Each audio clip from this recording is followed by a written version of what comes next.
एक रूपांतरण डब्ल्यू बराबर A Z plus beta alpha Z plus beta के प्रकार से है। अल्फा और बीटा सम्मिश्र अचर है, तो इस रूपांतरण को रैखिक रूपांतरण कहा जाता है। यदि W equals to alpha Z plus beta के फॉर्म में यह रैखिक रूपांतरण हमारे पास कहलाता है।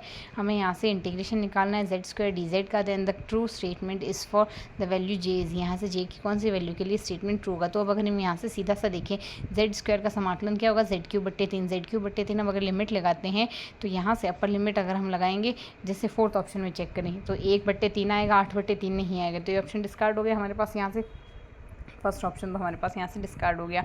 इसी तरीके से सेकंड ऑप्शन में देखते हैं 0 से 2 है, तो अपर लिमिट 2 लगाओगे, जेड क्यूब बट्टे 3 ही तो आ रहा है, तो 2 क्यूब यानी हमारे पास 8, 8/3, 2/3 नहीं आएगा, ये भी डिस्कार्ड हो गया रिस्पेक्टिवली। यहाँ से अगर करते हैं तो इसके केस में हम यहाँ से जेड क्यूब बट्टे 3 करेंगे, एक ये है, तो यहाँ से तो माइनस हो जाएगा 2 प्लस आयोटा का होल क्यूब बट्टे माइनस 2 क्यूब बट्टे 3 आएगा, तो 8 से 8 कट गया, तो यहाँ से ये प्लस और माइनस आयोटा रियल और इमेजिनरी दोनों में आएगा, तो ये ऑप्शन भी हम डायरेक्टली डिस्कार्ड कर सकते हैं। यहाँ से 3 ऑप्शन डिस्कार्ड हो गए, बचा हुआ ऑप्शन हम इजीली करेक्ट हो जाएगा। बाकी हम क्रॉस टैली भी कर सकते हैं।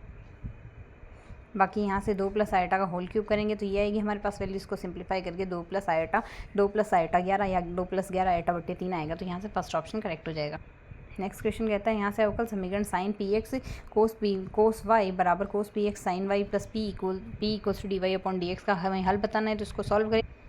इसमें सबसे पहले हमने क्या किया, इसको पक्षांतरित कर लिया। पक्षांतरित करने से ये sine A cos B minus cos A sine B का फॉर्म बना है। Sine A minus B equals to P आ रहा है, तो यहाँ से इसको सिंप्लीफाई करके Y minus P X equals to sine inverse P लिख दिया, वाई इक्वल्स टू ये लिख दिया, पी की जगह हम सी लिख देते हैं क्लैरिटी इक्वेशन के फॉर्म में यहाँ से, तो हमारा फोर्थ ऑप्शन इसमें करेक्ट आ जाएगा। नेक्स्ट क्वेश्चन में हमें यहाँ से डिफरेंशियल इक्वेशन दी है, इसके लिए पर्टिकुलर इंटीग्रल विशिष्ट समाकलन निकालना है, तो विशिष्ट समाकलन सॉल्व कर। यहाँ में RHS में y 5 की पावर x दिया है, तो 1 अपॉन इसको फैक्टराइज कर लिया d-2 d-3 में और 5 की पावर x लिख दिया। तो अब अगर इसको सिंप्लीफाई करें, इसके लिए हमारे पास वैल्यू क्या आएगी, 5 की पावर x तो आ गया, d की जगह हम log 5 लिख देंगे।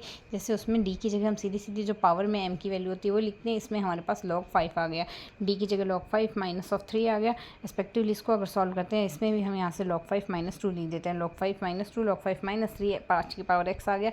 अब यहाँ से 2 और 3 को log ऑफ e में चेंज करिए, log ऑफ e स्क्वायर आ गया, ये log ऑफ e क्यूब आ गया, log a minus log b आएगा, log a अपॉन b, तो इसको सॉल्व कर लिया। हमारे पास यहाँ से हमारा फोर्थ ऑप्शन इसके लिए करेक्ट आ जाएगा।